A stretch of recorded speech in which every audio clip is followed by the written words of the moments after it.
Hello, my dear to family and welcome back to my YouTube channel. My name is Varun Bajpayee and I am a mathematics mentor.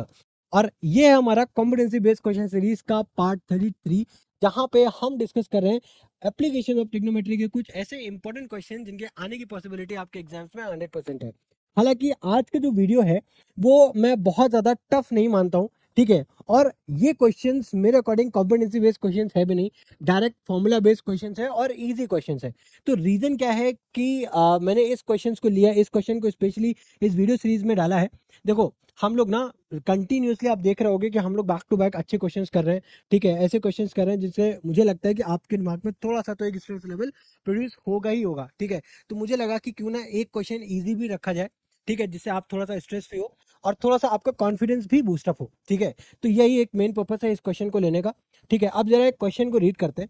देखो question है क्या, basically an electrician has to repair an electric fault on a pole of height 5 meter, ठीक है। एक पोल है, ठीक है, ये पोल है जिसकी हाइट कितनी गिवन है, हाइट इसकी गिवन है टोटल 5 मीटर। कितनी गिवन है? 5 मीटर की हाइट गिवन है, ठीक है। आई होप ये चीज समझ में आ रही होगी, ठीक है। एक इलेक्ट्रिशियन है जो कि खड़ा हुआ है, यहाँ पे खड़ा हुआ है, ठीक है। और ये 5 मीटर के पोल है, इस हाइट की, इसकी हाइट कितनी गिवन है? टोटल 5 मीटर इसकी हाइट है, ठीक है। अब he needs to reach at 1.3 meters from the top, मतलब उसको ग्राउंड से यहाँ पे पहुंचना है, ग्राउंड से यहाँ पे पहुंचना है, जो कि टॉप से कितना नीचे? 1.3 मीटर्स डाउन है, ठीक है। 1.3 मीटर्स डाउन है, ठीक है, below the top of the pole, ठीक है। यहाँ पे ऑफ है, वो है top of the pole. To undertake the repair work the ladder inclined at an angle of 45 degree. अभी जो सीढ़ी है जो जमीन से रखी हुई है, ठीक है, ये कितना एंगल बना रही है? ये जमीन से 45 डिग्री का एंगल बना रही है। कितना एंगल बना रही है? 45 डिग्री का एंगल बना रही है, ठीक है। तो पूछा क्या गया है? What is the length of RB? क्या पूछा गया? What is the length of RB? देखो क्या होता है ना, कभी कभी एग्जाम्स में कुछ ऐसे क्वेश्चंस भी आ जाते हैं, लिटरली बता रहा हूँ, जहाँ पे एग्जामिनर ना, मतलब बिल्कुल ही, मुझे तो लगता है कभी कभी एग्जामिनर स्टूडेंट्स को बिल्कुल ही हल्के में ले लेता है। उसको तो लगता है ना कि अरे मतलब अब देखो, अब ये समझना, पहला क्वेश्चन पढ़ो, ठीक है, तब एक बार आइडिया लगाना क्या पूछा गया। What is the length of RB? अब आपसे क्या पूछ लिया गया यहाँ पे? आरबी की लेंथ बताओ। आरबी की आपसे क्या पूछ ली गई? लेंथ बताओ। अब ये पूरे पोल की जो लेंथ है, पूरा पोल की जो लेंथ है वो कितनी गिवन है? वो गिवन है 5 मीटर्स। कितनी गिवन है? 5 मीटर्स। अगर आप टॉप से जहां पे उसको रिपेयर वर्क करना है वो कितना गिवन है? 1.3। तो अगर आपको ये बची हुई डिस्टेंस निकालनी है, तो क्या सिंपली आप 5 में से 1.3 सब्ट्रैक्ट नहीं कर सकते हो? क्या आप 5 में से 1.3 सब्ट्रैक्ट नहीं कर सकते हो? तो आंसर आपके पास क्या आ जाएगा? आंसर आपके पास क्या 3.7 नहीं आ जाएगा? 3.7 मीटर्स। बताओ इसमें ऐसा क्या है जो आप नहीं कर सकते हो, ठीक है। बट ना वही होता है, कभी कभी एग्जामिनर ना आपके साइकोलॉजी से खेलता है, ठीक है। कि अगर आप देखो क्या होता है ना, बहुत बच्चों को एप्लीकेशन ट्रिग्नोमेट्री बहुत ज़्यादा टफ लगती है, कि उसमें वर्ड प्रॉब्लम्स आती है। नॉर्मली इसमें हर पूरे चैप्टर में आपको फॉर्मूला बेस्ड नहीं है, आपको एप्लीकेशन बेस्ड ही प्रॉब्लम्स मिलेंगी। तो बहुत बच्चों का, जैसे मैथ्स में क्या होता है ना, मैथ्स को लेके एक साइकोलॉजी होती है कि मैथ्स का मतलब है फॉर्मूला पुट करो आंसर निकालो, ठीक है। लेकिन मैथ्स आप ध्यान से समझोगे ना, तो बेसिकली जो हमारा रियल लाइफ वर्ड है, उससे आप डे टू डे हर चीज में आपकी मैथ्स है, हर चीज में मैथ्स है ना। तो बेसिकली क्या होता है, जब आप रियल लाइफ से कनेक्ट नहीं होते हो ना मैथ्स के साथ, तो आपको जो वर्ड प्रॉब्लम्स है वो उतना अच्छे से कनेक्ट नहीं हो पाती, आप उसको उतना अच्छे से समझ नहीं पाते हो। तो इसीलिए मैंने एक वीडियो में भी आपसे बोला हुआ था कि किसी भी चैप्टर को हमें छोड़ के नहीं आना है, किसी भी चैप्टर को छोड़ के नहीं आना है। तो मतलब हमें छोड़ना नहीं है, हमें सारे चैप्टर्स को कवर करना है और एग्जाम में भी हर क्वेश्चन को अटेम्प्ट करना है, ठीक है। पहले पढ़ना है। अब समझ लो, अगर ये कुछ भी नहीं आता है तो भाई एक नंबर तो तुम्हारा कहीं नहीं गया, इतना तो आ ही सकता है ना, एक नंबर है, माइनस प्लस तो कर ही सकते हो, इतनी तो उम्मीद मैं रख ही सकता हूँ आपसे, ठीक है। अब सेकंड क्वेश्चन देखो क्या बोला गया है। What is the distance between the pole and the foot of the ladder? अब ये अगर पोल है और यहाँ पे ये उसकी लेडर रखी हुई, तो इसकी डिस्टेंस एक्स, अगर मान लो ये एक्स की वैल्यू पूछी गई, तो भाई कितना ईजी है। अब आपने यहाँ पे ये वैल्यू तो निकाल ली है 1.3, सॉरी 3.7 आपने निकाल ली, वैल्यू कितनी निकाल ली? 3.7 निकाल लिए, ठीक है। अब यहाँ पे क्या आप tan 45 का फॉर्मूला नहीं लगा सकते हो? tan 45 डिग्री बराबर में ये है आर एल बी, है ना। तो आर एल ये क्या हो जाएगा? आर बी अपॉन में बी एल, क्या हो जाएगा आपका? आर बी अपॉन में बी एल, ठीक है।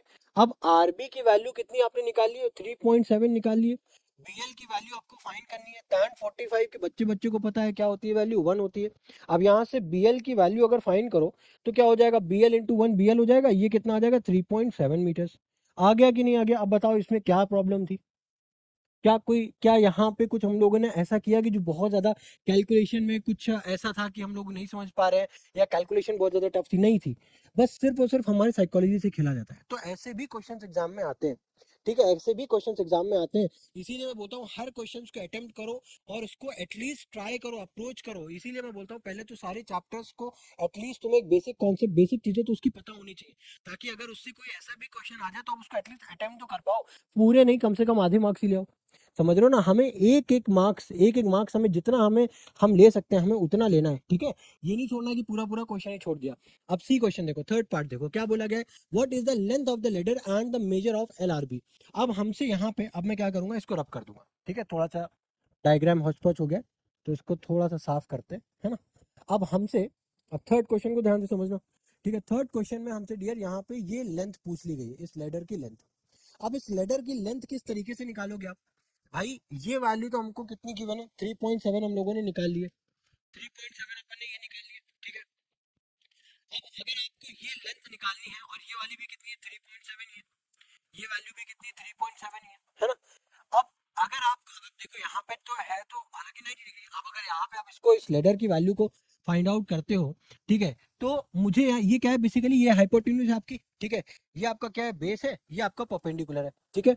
अगर ये आपका एंगल ऑफ, ये आपका अगर एंगल है, ठीक है, अगर आप इस एंगल को कंसीडर करो तो उसके अकॉर्डिंग हाइपोटेन्यूज परपेंडिकुलर बेस ही हो गया, ठीक है? अब देखो, अब अगर हाइपोटेन्यूज की वैल्यू निकालनी है तो हाइपोटेन्यूज हमारा कहाँ कहाँ पे आता है? एक तो आ जाएगा तुम्हारा कॉस थीटा, जो कि क्या होता है, बेस अपॉन हाइपोटेन्यूज। एक होता है क्या हमारे पास, tan थीटा, जो कि क्या होता है, परपेंडिकुलर, नहीं, हाइपोटेन्यूज चाहिए ना हमें। एक आ गया हमारे पास sin थीटा, जो कि होता है परपेंडिकुलर अपॉन हाइपोटेन्यूज। तो अब आप किसको लोगे? सपोज करो, मैं किसी को भी ले लो, आंसर हमारे दोनों से सेम आने वाले, ठीक है? तो मैं ले लेता हूँ cos थीटा, ठीक है? तो cos 45 डिग्री बराबर में बेस क्या हो जाएगा हमारे पास, बी एल, अपॉन में हाइपोटेन्यूज क्या है हमारे पास, आर एल, ठीक है? cos 45 की वैल्यू 1/√2, ठीक है? बी एल की वैल्यू कितनी हो जाएगी, 3.7, ठीक है? अब उसके बाद आर एल की वैल्यू कितनी है भाई, हमको फाइंड करनी है, आर एल यानी कि हाइपोटेन्यूज, ठीक है? अब आर एल की वैल्यू अगर आप निकालते हो तो वो क्या हो जाएगा, 3.7 मल्टीप्लाई बाय √2। अब √2 को आप देखो यहाँ पे ऑलरेडी गिवन है भाई, इससे ज़्यादा क्या कर सकता है? √2 की वैल्यू देखो एग्जामिनर ने आपको ऑलरेडी गिवन दे रखी है, तो ये क्या हो जाएगी, ये क्या हो जाएगा आपका 3.7 मल्टीप्लाई बाय 1.41, ठीक है? ये आपको मल्टीप्लाई करना है, और ये चीज़ मैं आपके ऊपर छोड़ रहा हूँ, इतना तो मैं उम्मीद करके चल रहा हूँ कि इतना आप कर लोगे, ठीक है? 10th क्लास में इतना मल्टीप्लिकेशन तो आता ही होगा, ठीक है? तो इस तरीके से आप यहाँ पे आरएल की वैल्यू फाइंड आउट कर लोगे। अब पूछा गया है, अब आपसे अगेन पूछा गया है, एक और चीज पूछी गई कि एल आर बी की वैल्यू बताओ। एल आर बी का मतलब क्या है कि ये वाला एंगल बताओ, ये वाला एंगल एल आर बी। अब अगर मैं इसको फिर से ड्रॉ करूं इस डायग्राम को, तो ये डायग्राम है कुछ, यहाँ पे हमको 45 दे रखा है, ये वैल्यू हमने 3.7 निकाल ली, ये वैल्यू 3.7 निकाल ली, ठीक है? अब हमको ये एंगल पूछा गया है, ये एंगल थीटा पूछा गया है, ठीक है? अब समझ रहा, अगर ये एंगल आपने, एंगल ऑफ कंसिडरेशन में आपने ये एंगल कंसिडर किया है, ठीक है, आपका ये एंगल है, तो यहाँ पे इस एंगल के पर्सपेक्टिव से अगर आप देखोगे तो ये परपेंडिकुलर हो जाएगा, ये बेस हो जाएगा। बात आ रही समझ में? अब अगर सेम उसी तरीके से अगर आप यहाँ पे ये एंगल को कंसिडर कर रहे हो, तो अब वहां पे देखो एंगल के अपोजिट साइड क्या हो जाती है, परपेंडिकुलर, और ये क्या हो जाता है, बेस हो जाता है ना? तो अब अगर आप समझना, अगर यहाँ पे मैं tan थीटा को अप्लाई करूंगा तो वो क्या हो जाएगा, परपेंडिकुलर। अब हमारा परपेंडिकुलर हो जाएगा ये, ठीक है? बेस हो जाएगा ये, ठीक है? परपेंडिकुलर की वैल्यू 3.7, बेस की वैल्यू 3.7, ठीक है? tan थीटा में फाइंड करना है, 3.7 बाई 3.7 1, यानी कि tan थीटा की वैल्यू कितनी होगी, 1। तो यहाँ से क्या आप बता सकते हो कि tan थीटा की वैल्यू 1 कब आती है? tan थीटा की वैल्यू 1 कब आती है? tan 45 की होती है, यानी कि थीटा की वैल्यू कितनी आ गई यहाँ से, 45 डिग्री आ गई। क्या ये चीज समझ में आई बात? क्या ये बात समझ में आई? ठीक है? ये बात बहुत ध्यान से समझना कि हमारा एंगल, ठीक है, ठीक है, अगर हमारा ये एंगल ऑफ कंसिडरेशन है, ठीक है, तो इसके अकॉर्डिंग ऑपोजिट साइड ये परपेंडिकुलर हो गया, ये बेस हो गया। बट उसी जगह पे अगर एंगल ऑफ कंसिडरेशन यहाँ पे, तो उसके अपोजिट साइड क्या है, ये है परपेंडिकुलर, ये है बेस, ठीक है? इतनी बात आ रही समझ में? तो यहाँ से हम लोगों ने थीटा निकाल लिया कितना, 45 डिग्री। तो आई होप ये इजी सा क्वेश्चन था, बट उम्मीद है कि इसमें से भी आपको कुछ ना कुछ सीखने को जरूर मिला होगा, ठीक है? और इसके बाद भी मैं दो क्वेश्चंस और लेकर के आऊंगा, दो सिंगल वीडियोस और लेकर के आऊंगा मैं, एप्लीकेशंस ऑफ ट्रिग्नोमेट्री की, ठीक है? उसमें भी हम लोग कुछ अच्छे क्वेश्चन डिस्कस करेंगे, ठीक है? कुछ उसका जो लेवल होगा वो इससे तो थोड़ा सा अपर ही लेवल के होंगे दोनों क्वेश्चन, ठीक है? तो इसी के साथ मिलते हैं आपके साथ नेक्स्ट वीडियो में। बट स्टिल अगर आपको कोई डाउट, कोई प्रॉब्लम है, ठीक है, इन क्वेश्चंस में अगर आपको कोई डाउट है, प्रॉब्लम आता है, किसी भी टाइप का आता हो, ठीक है, तो आप प्लीज कमेंट बॉक्स में जरूर से जरूर मेंशन किया करो, so that I will also like get to know कि आपको कहाँ पे क्या प्रॉब्लम आ रही है, और मैं ऐसा कौन सा पॉइंट है जिसको और इम्प्रूव कर सकता हूँ, जिससे आपकी मैं और बेटर मैनर में हेल्प कर पाऊँ, ठीक है। तो इसी के साथ मिलते हैं आपके साथ नेक्स्ट वीडियो में, till then good bye, thank you.